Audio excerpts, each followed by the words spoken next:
Hey everyone! Last week and this week you have been learning all about the life of Solomon, and we are going to continue learning more about him. So we are in 1 Kings, the book of the Bible, 1 Kings, chapter 11. And this chapter is all about Solomon and who he decides to marry. So you've been learning about Solomon building the temple and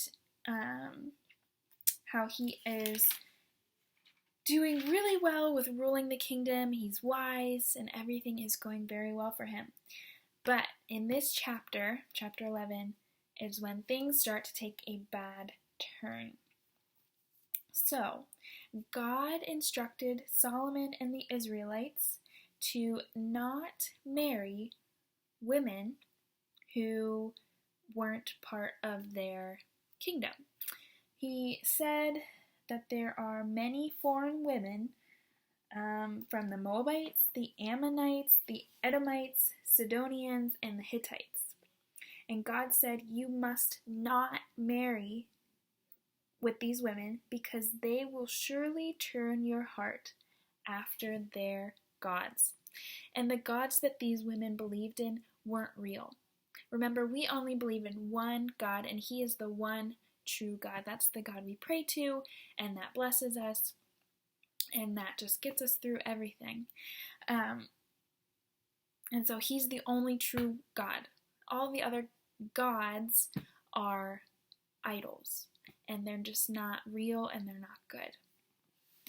And so God commanded that of the Israelites, that they did not intermarry with these other women. But guess what Solomon did? He didn't marry just one of these women from outside of his kingdom. He married a lot. He married a lot of women, which is weird for us to think about. He had a lot of wives.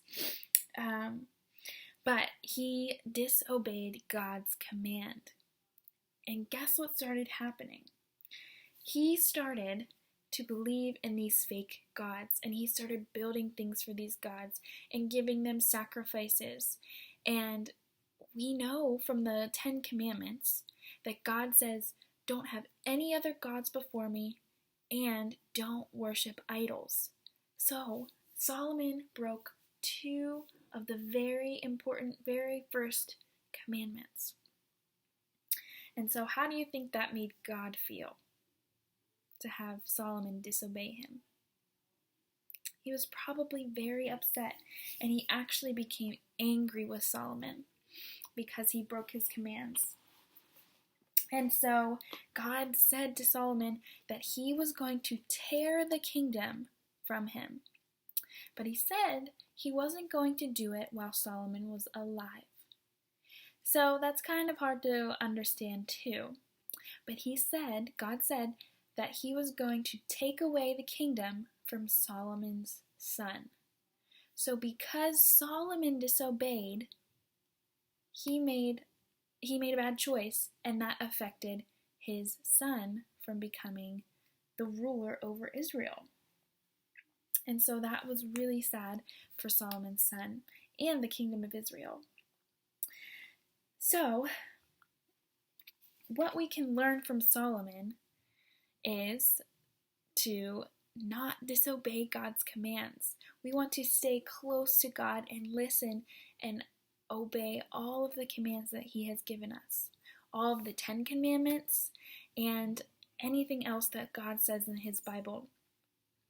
And we know all of these commands by reading the Bible and learning about God and what He expects from us. And He doesn't do this just to be mean. He does this so that we can have a blessed life and that we can obey Him and be happy and be under His guidance and His safety, because when we are close with God, we are the safest that we will ever be. Even though sometimes things feel scary or out of control, if we are close with Jesus and God, then we are the safest we will ever be. So, let's learn from Solomon and obey God's commands. And remember that one of God's commands is to honor your father and mother. So while you're at home, remember, honor your father and mother. Obey what they tell you.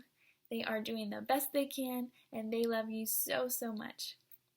And I miss and love you too, and I hope you have a great week, and I am so excited for when I get to see you all again. See you guys later.